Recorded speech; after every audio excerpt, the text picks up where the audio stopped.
stop, with all due respect, paying drivers who, once upon a time when there wasn't a cost cap in Formula One, could basically pay their way into the highest form of motor racing in single-seater world to compete, which then could sometimes become a little bit dangerous, a little bit unpredictable for the professionals out there that could easily trip over them or meet them on a certain corner sideways or backwards, and that, I think that rule was mostly brought in to stop or to force drivers to. You had to be at a certain level. Who was the last driver that had his super license taken away because he just wasn't good enough? I think it was Yuji Ide. It was, it was, after, and it was in Imola. Was it in Imola? Imola, where he managed an act.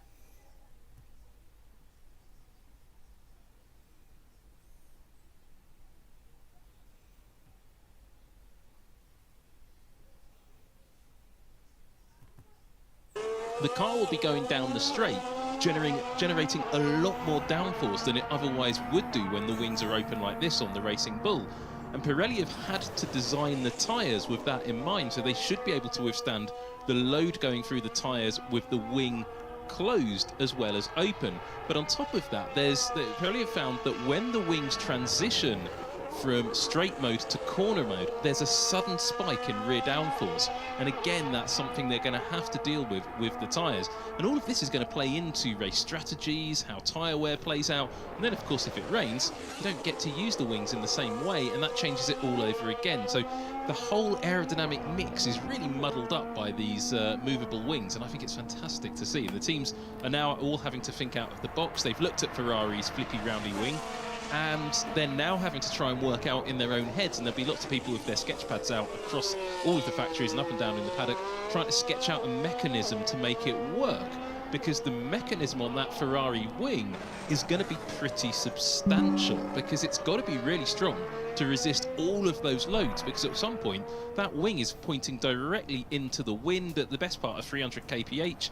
That's a lot of load for it without it braking, so it's got to be a bit chunky, it's got to be a bit heavy.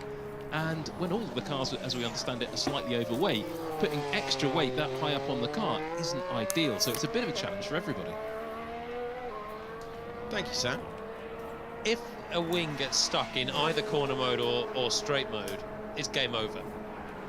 You just can't be competitive, because that is the exact purpose of this wing. It's the best of both. You have low drag for the straights, high downforce for the corners. As soon as you're either going to be horrifically slow on the straights, or you're going to be absolutely nowhere with tiny amount of downforce for the corners. There's no way it's workable in anywhere if that thing gets stuck in one way or another. Last year, if you got stuck without DRS, it's not an absolute disaster. Yeah, overtaking would become probably impossible, but you can still navigate the corners as well. If you got stuck with the DRS open, difficult, but maybe someone like Monza or a Baku, when you've got a low downforce wing anyway, it might be doable. At least you'd be really quick on the straights. If you get stuck in one of them here, you're just going to be left absolutely stuffed, I think, because everyone else gets the best of both all the time. We're watching Fernando Alonso continuing on around the circuit. Alonso today now running to lap 63 on a long run here. He's been out there for a while. Sam, you've got some thoughts on the Aston Martin? Yeah, just some observations really. You can see the car running around the track now. If you look at the cooling exits on the rear bodywork, we'll see it really clearly as we go past the camera now. Those gills at the rear bodywork and those openings. Aston Martin's been playing around with those quite extensively today and also last week. And in the original shakedown, when we first saw the car all painted in black, or not painted at all, those gills weren't present. There was just a solid panel there and then just the rear openings. But Aston Martin consistently since then, with a short exception earlier today, had blanked off those gills, had those gills open, but they blanked them off briefly today, but they've opened them up again. Now that cooling level, and when you see the car down in the pit lane, it's really open from behind. You can actually see straight into the Honda power unit if you stand behind the Aston Martin, and you get this sort of view we're about to get here. You can just see all of those lovely mechanical gubbins through the back of the car. That's so open. That's the sort of thing you typically see at Mexico City or at the Hungaroring. You don't expect it to see it here in Bahrain. Yes, we're in the middle of the desert. Yes, it's 28 degrees centigrade, but the track temperature is 37.8 right now. That's not incredibly hot by Formula One standards. And yet the car looks to be running an extremely high level of cooling. And that is going to be a big concern for the Aston Martin team, because the more cooling you run, the more drag you generate. Now, you've looked at the Aston Martin. Next time it comes out on track, I'd encourage you to look at the rear end of the Alpine, which barely has any cooling outlets at all.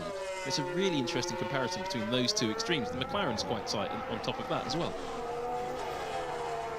So there's good news for Aston Martin in as much as they're running round. We've seen Alonso now 64 laps for the day, circulating. There is bad news for Aston Martin in what I'm seeing, which is a 1 to 2 seconds per lap deficit to Lawson's Racing Bulls effort. Alonso on his first run ran the hard tyre, 16 laps. Lawson ran the medium tyre, 15 laps. They've both come through for a pit stop. They're both out now on the hard tyre, new hard tyre. So it appears like they're both doing a race run. There are things that maybe the power units turned down from Aston Martin. There might yet be a fuel discrepancy, but there is a big gulf between Aston Martin in terms of lap time on this run and Lawson in the Racing Bulls. Hamilton is on another run. We saw the pit stop that he put in to change. He did exactly the same first length run as Antonelli in the Mercedes. Initially, I thought Hamilton was looking very quick. It was a good run. I think Antonelli's was quicker. Haven't got the full numbers, different tyres. Hamilton's getting on his way now in this second stint of their Grand Prix, but Antonelli, I would say, was a good chunk quicker in the Mercedes. Getting an idea of the pecking order for Formula One in 2026. Just the remaining 3 hours and 12 minutes today, 8 hours tomorrow, then we're heading to FP1. And